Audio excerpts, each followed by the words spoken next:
Dear students, in the previous class we have discussed the history of foreign exchange and the meaning of foreign exchange.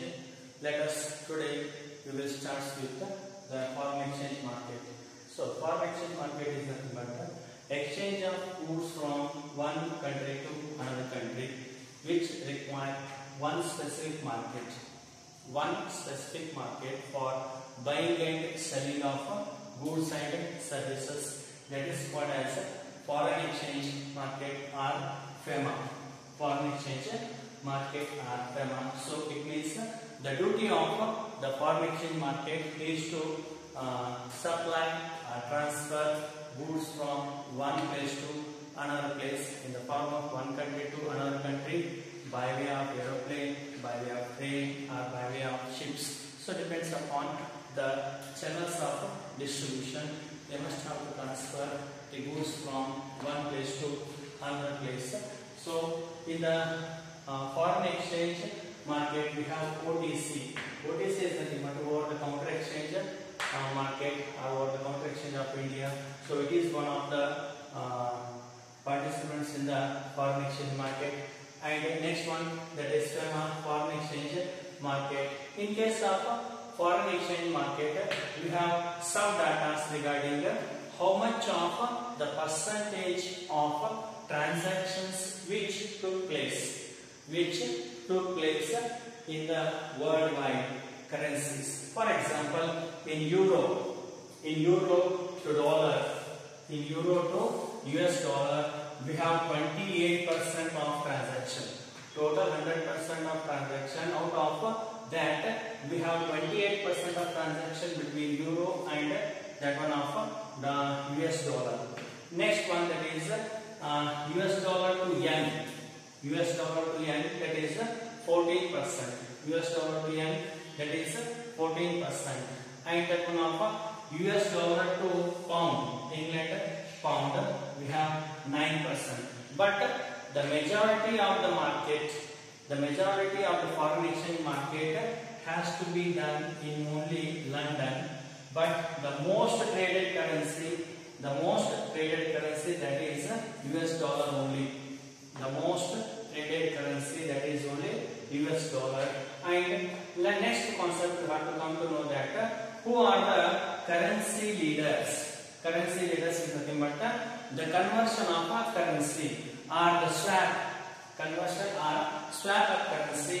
That is first one, London market, New York market, Hong Kong market, and Citibank, HSBC Bank. These are the important banks and agencies and stock exchange markets which the financial transactions are to be converted, or the currencies are to be converted globally. And next we have to come to that who are the participants. Who are the participants? Participants is nothing but who can participate in the foreign exchange market. Everyone has to participate in the foreign exchange market, but here we can identify some of them. First one, that is retailer. First one, that is retailer. Retailer is to be contribute the goods and services to the foreign exchange market. It means whenever they have purchased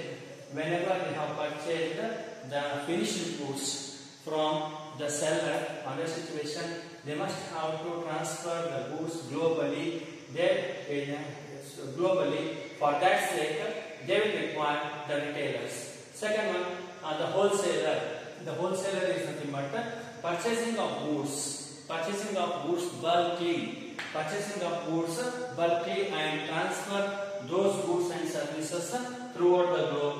So on wholesale market we have divided into MNCs. On wholesale market we have divided into MNCs. MNCs is nothing but multinational companies. Multinational companies are to be established throughout the globe. They can purchase the goods from domestic company and sell them to their home currency. So sell them to their home country. So those may be considered to be the MNC companies. Sometimes the foreign direct investment, in the form of foreign direct investment, some of the companies are to the existence in the name of MNCs. And after that, non-banking. Any non-banking agencies are considered to be the wholesalers. It means third one, commercial banks. Nowadays in India, Reserve Bank is the dominant in case of the foreign exchange market. Under the Reserve Bank guidelines, some of the commercial banks will doing the foreign exchange market. It means exchanging of currency and sending of goods and receiving of goods, and bills are to be converted, bills payable or letter of credit or credit card or whatever source of the bills has to be produced by the foreign exchange market dealers. They may convert the currency into home currency, or they may convert the currency to foreign currency and send it to the respective nation's bank. Third one, that is central banks. In India, the central banks also considered to be the participants of foreign exchange market. The Reserve Bank of India has given special permission to the central bank for doing the foreign exchange market. After that, money transfer. Money transfer means some of the private agencies have also to be included in the foreign exchange market. Overall, the foreign exchange market is nothing but the exchanging of goods or services globally. For that sake, we must have to require some middlemen or some participants.